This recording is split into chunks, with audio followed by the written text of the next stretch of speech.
The wind that night came down from the mountains like a blade. It scraped across the Wyoming plains and cut through coats, through gloves, through bone.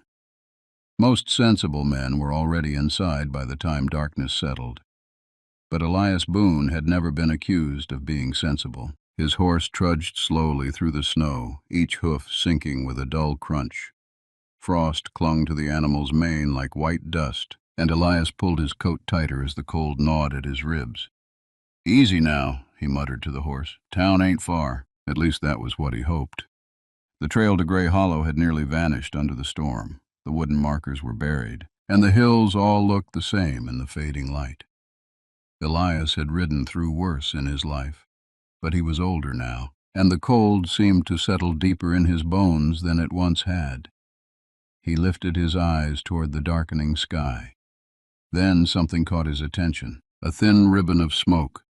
At first he thought it was a trick of the wind, but then he saw it again, a faint gray line rising above the trees ahead. Elias frowned. Nobody camped out here in winter, not this far from town. Not unless they had no other choice. He nudged the horse forward. The smoke grew clearer as he approached a shallow hollow between two low ridges. There, half buried in snow, stood an old wagon. Its canvas cover sagged and crusted with frost. The wheels leaned at crooked angles as if the wagon had been left in a hurry. Elias slowed his horse. Something about the place felt wrong. Too quiet. No horses tied nearby. No adult voices, just the whisper of wind through bare branches. Then he heard it. A child coughing. Elias stiffened. He slid from the saddle, boots crunching softly in the snow. "Hello?" he called. No answer. He stepped closer to the wagon. The smoke was coming from behind it, a small fire, barely more than a few twigs burning beneath a blackened pan, and standing beside that fire was a little girl. She couldn't have been more than 5.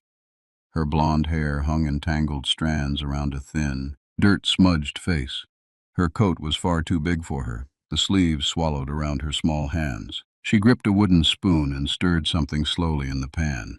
4 other children stood behind her, thin, silent, watching. The oldest boy stepped forward protectively. His eyes were sharp despite the exhaustion on his face. "Don't come closer," the boy said. Elias stopped where he was. The sight of them struck him harder than the wind ever could. They were skin and bones, their clothes ragged, their cheeks hollow from hunger. "How long you kids been out here?" Elias asked quietly. The boy didn't answer right away. Instead, he studied the stranger carefully, like a man twice his age. Finally, he said, "We're fine." Behind him, the smallest girl kept stirring the pan. The wind rattled the wagon canvas overhead. Elias crouched slowly beside the fire. "What you cooking there?" he asked gently. The little girl looked up at him. Her eyes were pale blue, too serious for someone so small. For a long moment she said nothing. Then she looked back at the pan. And in the softest voice Elias had ever heard, she whispered something that made his chest tighten. "I can cook." The spoon kept moving in slow circles. Behind her, the other children watched the pan like it held the last hope left in the world. Elias stared into the firelight, and for the first time in years, something inside the old cowboy began to crack. But he still didn't know the truth. He didn't know where the children had come from. He didn't know what had happened to their parents. And he didn't yet understand the terrible choice waiting for him in the coming storm. Because the wind was rising, and before morning came, everything was about to change. For a long moment, Elias Boone said nothing. The fire crackled softly between them, the small flames licking at the bottom of the blackened pan. Whatever the little girl was cooking smelled faintly of burnt flour and something bitter, maybe dried roots, maybe scraps of grain. It wasn't much, but to the children watching it, it might as well have been a feast. The smallest girl kept stirring with quiet determination. Her mitten was missing on one hand, and her fingers were red from the cold, but she didn't complain. Behind her, the 4 others stood close together, not for warmth, for safety. The oldest boy still hadn't taken his eyes off Elias. "You ain't fine," Elias said gently. The boy's jaw tightened. We are. Elias nodded slowly, like he accepted the answer, but he had lived long enough to know the difference between truth and pride. What's your name, son? The boy hesitated, then finally answered, Samuel. How old are you, Samuel? 12. Elias whistled quietly under his breath. 12. Yet the boy's eyes carried the weight of a man who had already buried half a lifetime. And the others? Samuel motioned with a small nod. Jacob, Mary, Tom. The two middle children stepped forward slightly when their names were spoken. The youngest boy, Tom, looked barely strong enough to stand. His lips had a faint blue color to them. Elias noticed everything. Years on the trail had trained him to. Then Samuel gestured toward the girl by the fire. And that's Clara. Clara didn't turn. She just kept stirring. The pan scraped softly as the wooden spoon moved in slow circles. Elias crouched a little closer to the fire, careful not to make sudden movements. What you cooking there, Clara? She looked down into the pan, concentrating like a serious little chef. Soup. Elias leaned forward slightly. What kind of soup? Clara thought about it, then answered simply. Snow soup. The words settled in the cold air. Elias blinked. Snow soup. He looked into the pan. Inside was a thin gray mixture barely thicker than water. A few crumbs floated in it, probably scraped from the bottom of a flour sack. His chest tightened. Mary shifted behind Clara. We found some flour in the wagon, she said quietly. Just a little. And some beans, Jacob added. Samuel spoke again. We're making it last. The wind swept across the hollow, rattling the loose boards of the wagon. Elias glanced at it. The wagon looked old, but not abandoned for long. Tracks still showed faintly beneath the snow. Where's your folks? Elias asked carefully. Samuel's shoulders stiffened. No one answered. Only the wind. Then little Tom coughed again, a weak, rattling sound. Clara stopped stirring. She scooped a small wooden spoonful from the pan and blew on it carefully. Then she walked to Tom. Here, she said softly. Tom swallowed it slowly. The others watched, not jealous, just patient, like they all understood the rules. The weakest first. Elias felt something twist deep inside his chest.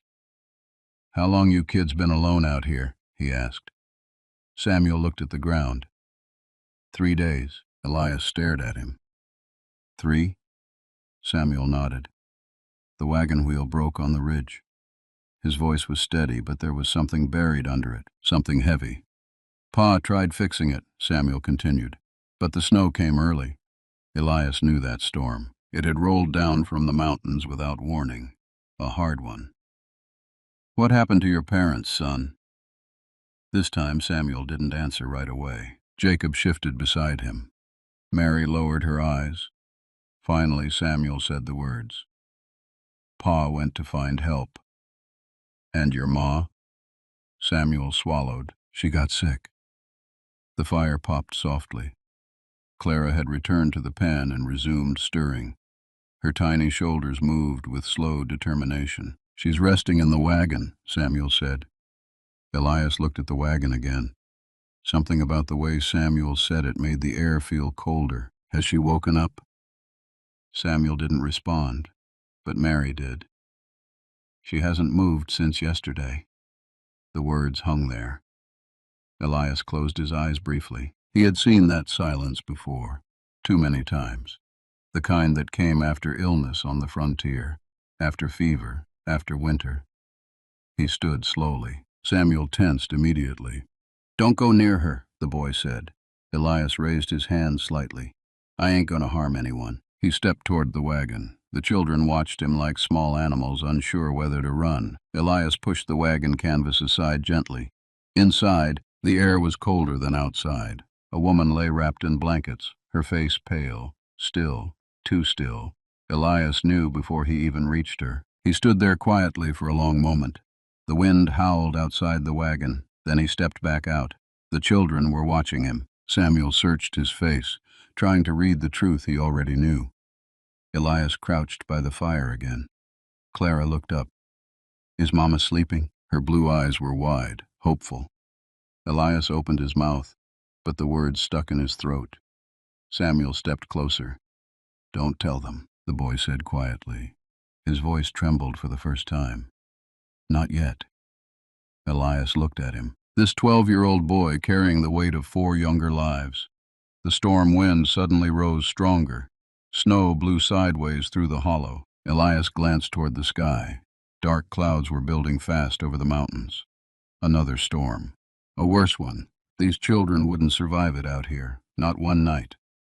He looked back at Clara. She carefully poured the thin soup into 5 dented tin cups. Then she walked toward Elias. She held out the last cup. For you, she said. Elias blinked in surprise. You need it more than me. Clara shook her head. Mama said sharing keeps people warm. Her small hand trembled slightly as she held out the cup. Behind her, the other children waited quietly, trusting her, trusting this stranger they barely knew. Elias stared at the cup. Snow soup. It was barely anything, but it was everything they had, and they were offering it to him.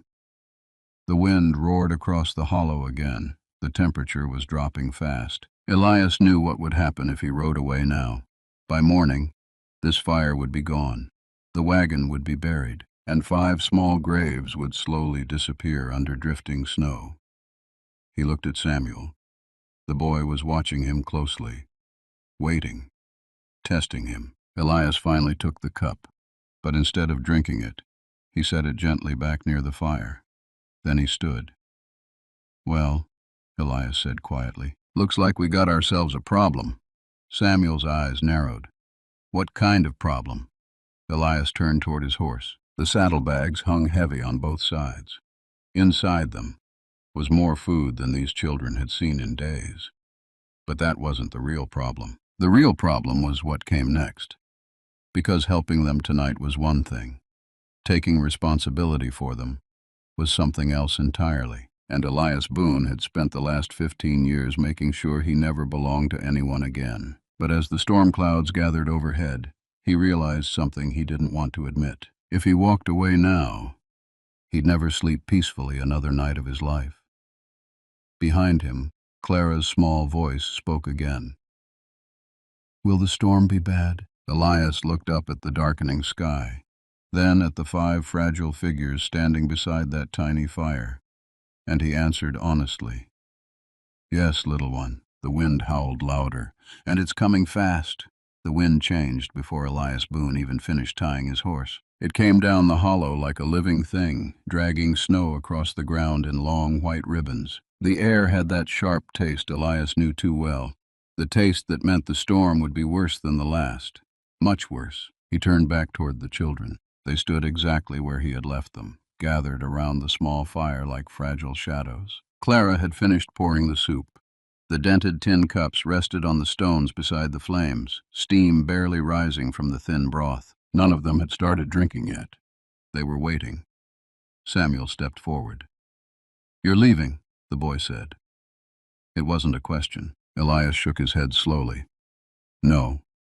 The word seemed to surprise Samuel more than anything else. Elias walked toward his horse and pulled open the saddlebag. The smell of smoked meat drifted into the freezing air. 5 pairs of eyes widened instantly.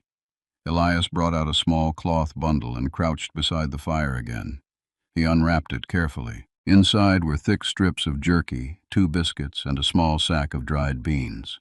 Not a feast, but compared to snow soup, it was everything. Clara gasped softly. Mary covered her mouth. Even Samuel's hard expression cracked for just a moment. Elias handed the jerky to Samuel. Cut it small, he said. Make it last.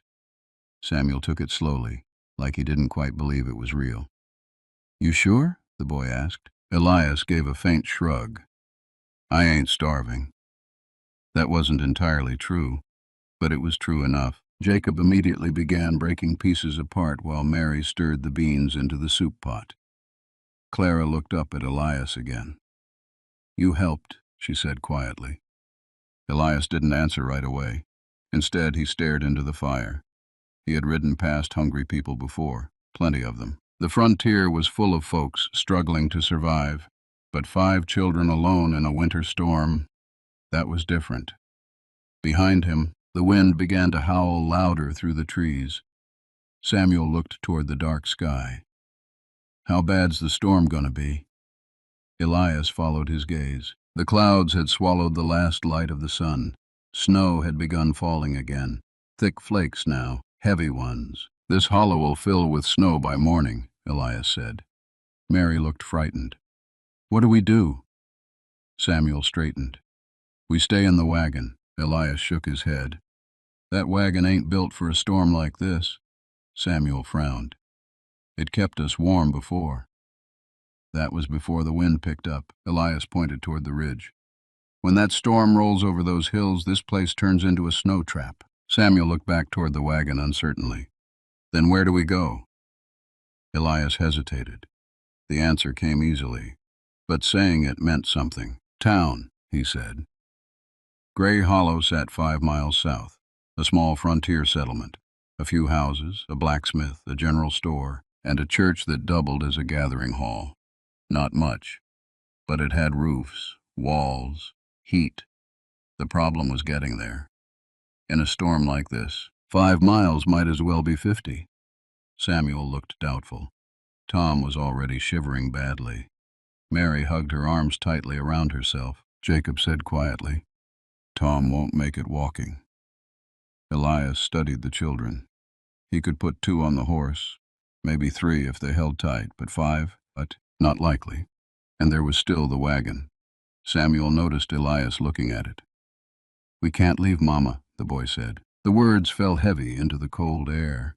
Elias felt his chest tighten again. He had hoped Samuel might say it later, or maybe not at all, but the boy had spoken the truth that hung between them. Samuel looked at the wagon. She shouldn't be alone. Clara had gone quiet. She stared at the snow near her boots. Then she said something so soft Elias almost didn't hear it. Mama doesn't feel cold anymore. Everyone turned toward her. Clara looked up slowly. She told me before she slept. Mary began to cry quietly. Jacob looked away. Samuel's jaw tightened so hard Elias thought it might break. Clara walked toward the wagon. Her tiny boots crunched in the snow. She placed one small hand against the wooden side. Mama said if something happens, Clara whispered. Her voice trembled. We should find good people. The wind swept across the hollow again. Snowflakes whirled through the fading firelight. Elias Boone felt something inside his chest break open. 15 years earlier, he had stood beside a different wagon, a different winter, his own wife and son inside. The fever had taken them before help could arrive. And ever since that day, Elias had kept riding, town to town, trail to trail, never staying long enough to care about anyone again. It was easier that way, safer. But now 5 children stood in front of him, hungry, freezing, and waiting. Samuel looked up at him again. What would you do? The boy asked the question like Elias already knew the answer. Elias stared into the darkening sky. The storm had arrived faster than he expected. Wind roared through the hollow now. The small fire bent sideways under the force of it. They didn't have much time left. Finally, Elias spoke. We can't move the wagon tonight, he said. Samuel nodded slowly. So we stay? No, Samuel frowned. Then what? Elias walked toward the wagon. He pulled back the canvas again and looked inside one more time. The woman's face was peaceful, like sleep had finally taken the pain away. Elias lowered the canvas gently. Then he turned back toward the children. We bury her before the storm gets worse, he said quietly. Mary gasped. Samuel's face went pale. But the ground's frozen, Jacob said. Elias reached for the shovel tied to the wagon. It ain't frozen under the snow. The children stood silently as Elias began digging beside a large pine tree near the ridge. The wind howled louder, snow fell harder, but Elias kept digging. Each strike of the shovel echoed across the hollow. Samuel eventually stepped forward. Give it here, the boy said. Elias looked at him. You sure? Samuel nodded. She's my mama. Together they dug. The storm thickened around them. By the time they finished, the snow already covered half the ground again. They laid the woman to rest beneath the pine tree. Clara placed a small piece of biscuit beside the grave. "For later," she whispered. Elias removed his hat. The wind roared through the branches above them, and for a moment the hollow was silent except for the storm. Then Elias turned toward the children. His decision had already been made. "All right," he said firmly. Samuel looked up. "What now?" Elias walked toward his horse and untied the reins. He checked the saddle straps, then looked back at the 5 small figures standing in the snow. Snow already clung to their hair, to their coats, to their fragile shoulders. Elias took a deep breath. "We ride for Gray Hollow," he said. Samuel blinked. "Tonight?" Elias looked toward the mountains where the storm clouds boiled like dark waves. "If we wait till morning," he said quietly, "there won't be a morning for any of us." The storm struck before they even reached the ridge. At first it was only the wind, a rising howl sweeping across the plains. But within minutes the snow thickened into a blinding curtain that swallowed the land whole. Elias Boone had seen storms like this before. Men had died in them. Strong men. Grown men with good horses and warm coats. 5 children didn't stand much chance. "Everyone listen," Elias said firmly, raising his voice above the wind. The children huddled close. Snow already clung to Clara's tangled hair and to the torn sleeves of Samuel's coat. Elias pointed toward the horse. "Samuel, you ride up front with me." Samuel looked startled. "I can walk." "You ain't walking 5 miles through this," Elias replied. The boy hesitated, pride fighting common sense. Finally he nodded. Elias lifted Clara next. She weighed almost nothing. He wrapped his scarf around her small shoulders before settling her behind the saddle horn. "Hold tight to me," he told her. Clara nodded solemnly. Jacob climbed up behind Samuel, and Mary squeezed in beside Clara. Little Tom remained on the ground, shivering violently. Elias studied the horse. It was a strong animal, but even a strong horse had limits. 5 riders would break its back before the first mile. Elias crouched in front of Tom. "You're riding," he said. Tom's teeth chattered. "Where?" Elias pulled open his coat and wrapped the boy inside against his chest. "Right here." Tom blinked up at him weakly. "Okay," the boy whispered. Samuel stared. "That won't keep him warm long." Elias tightened his coat around the child. "It'll keep him warm long enough." The wind roared louder. Snow blasted sideways across the hollow. The small fire behind them disappeared beneath drifting snow. Elias climbed onto the saddle and gathered the reins. "Ready?" 4 small voices answered uncertainly. "Yes." Elias nudged the horse forward. The storm swallowed them almost immediately. The first mile was the hardest. The trail vanished under the blowing snow, leaving only vague shapes of trees and rocks. Elias leaned low over the horse's neck, squinting through the storm. Clara clung tightly to the saddle horn. Mary wrapped her arms around Elias's coat.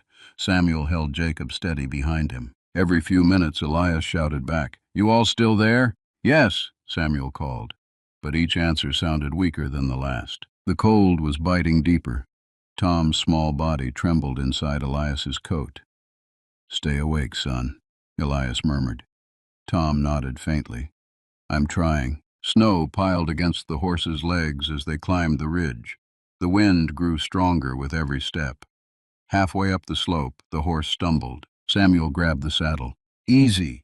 Elias pulled the reins gently, steadying the animal.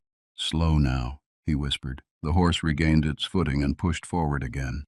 But the storm was only getting worse.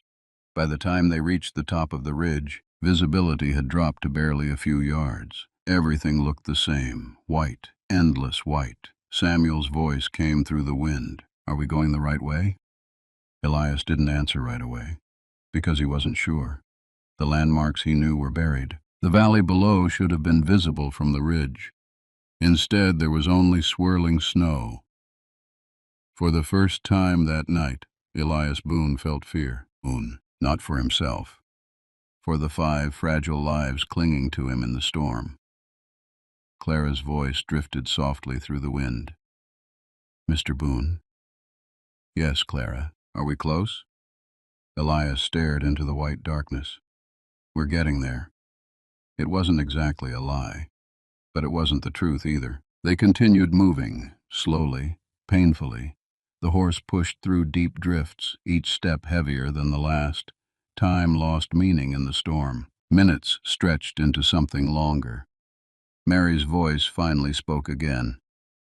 I can't feel my hands. Samuel turned slightly. Keep holding on. I am. Jacob shifted. I think Tom's sleeping. Elias looked down quickly. Tom's eyes were half closed. His small body had gone strangely still. No sleeping, Elias said firmly. He shook the boy gently. Tom. The boy didn't answer. Fear surged through Elias like a lightning strike. Tom, he repeated. The child stirred faintly. Cold, Tom whispered. I know. Elias pulled him tighter inside his coat. We're almost there. But the truth was becoming impossible to ignore. The horse was slowing, the wind was growing stronger, and Gray Hollow was still miles away. Then suddenly the horse stopped. It refused to take another step. Elias tugged the reins. Come on! The horse snorted, exhausted. Samuel looked down. What's wrong? Elias scanned the ground. The snow had drifted into a deep wall ahead of them, nearly waist high. The horse couldn't push through it. Elias looked around desperately. The storm had erased every path. They were trapped. Mary's voice trembled. Are we lost? Elias didn't answer. For a long moment he just stared into the blizzard. The wind screamed across the ridge like a warning from the mountains themselves. Then Clara spoke again. Her small voice was barely louder than the snow. Mama said storms can't last forever. Elias looked down at her. Her blue eyes were tired, but still hopeful. Your mama was right, Elias said quietly. Samuel leaned closer. So what do we do? Elias studied the storm one more time. Then he made a decision.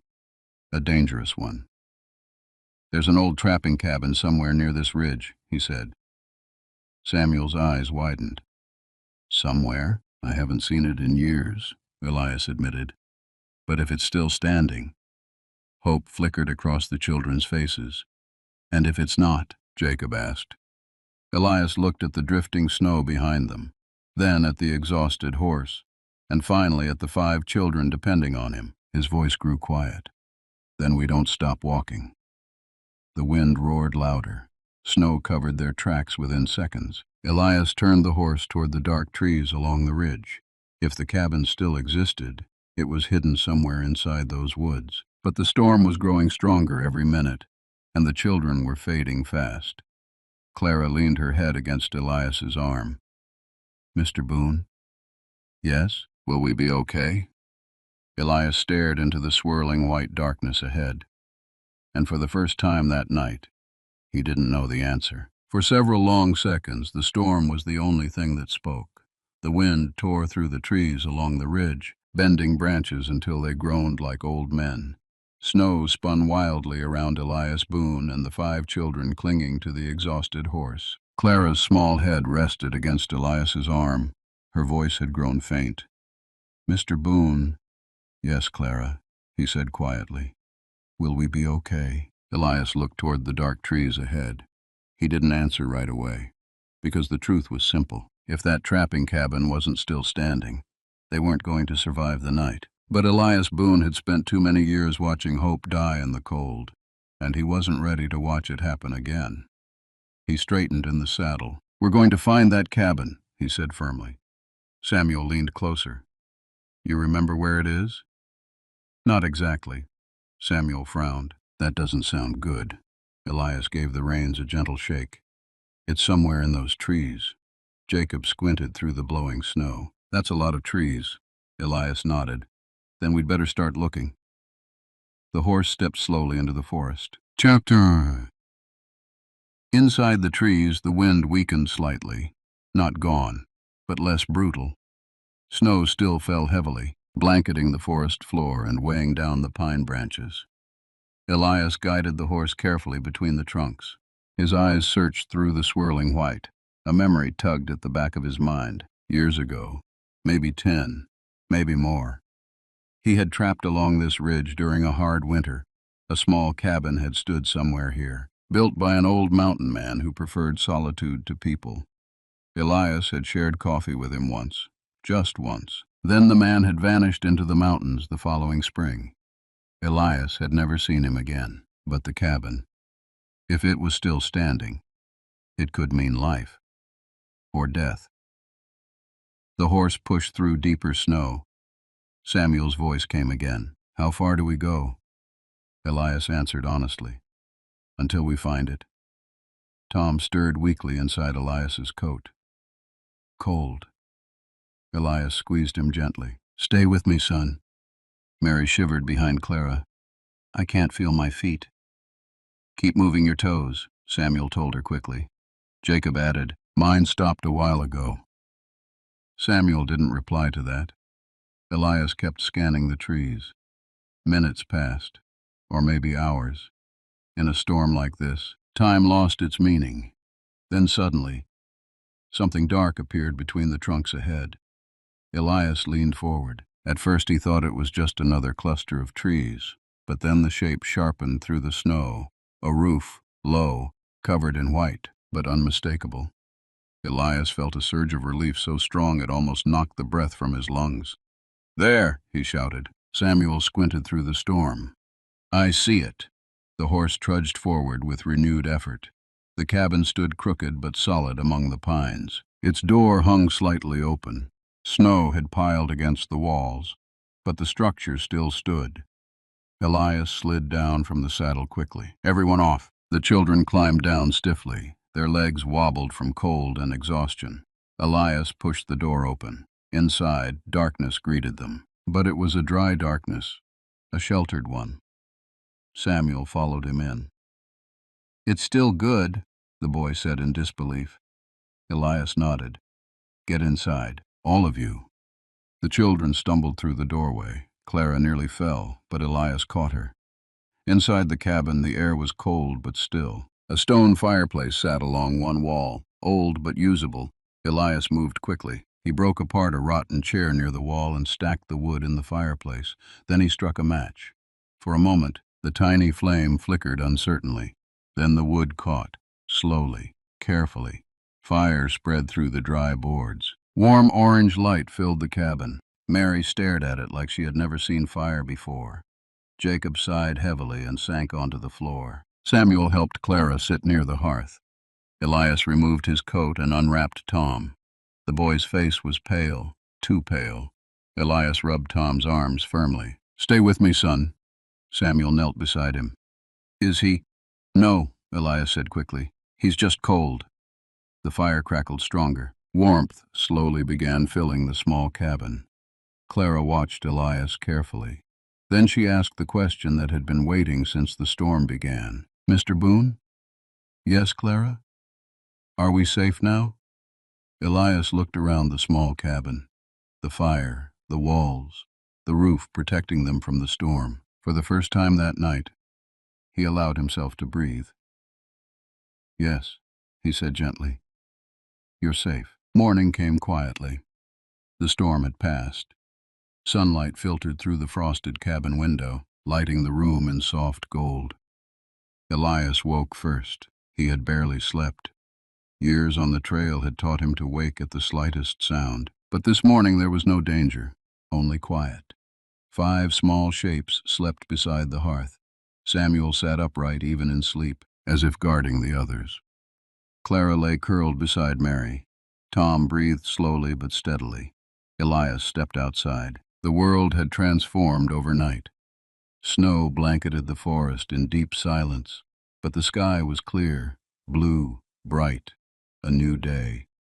Behind him, the cabin door creaked open. Samuel stepped out. "You stayed," the boy said. Elias glanced at him. "Someone had to make sure you didn't burn the place down." Samuel almost smiled.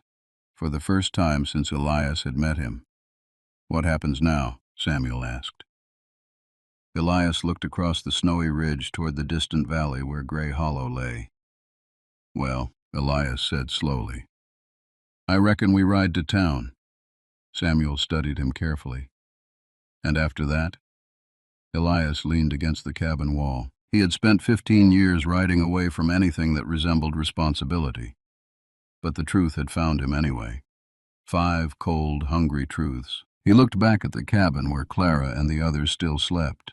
Then he spoke. After that, he paused. I guess we figure out how 6 people live under one roof. Samuel blinked. You mean? Elias nodded. I mean you kids ain't alone anymore. Samuel looked toward the cabin, toward his brother and sisters, and for the first time since the wagon broke on the ridge, the weight on his shoulders seemed to lift. Inside the cabin, Clara stirred. She opened her eyes slowly and looked toward the fire, then toward Elias. Mr. Boone? Yes, Clara. She smiled sleepily. I can cook. Elias chuckled softly. Well, he said, looks like we're going to need a cook. And for the first time in many years, the old cowboy felt something warm settle deep inside his chest. Not just the fire, something better, a family,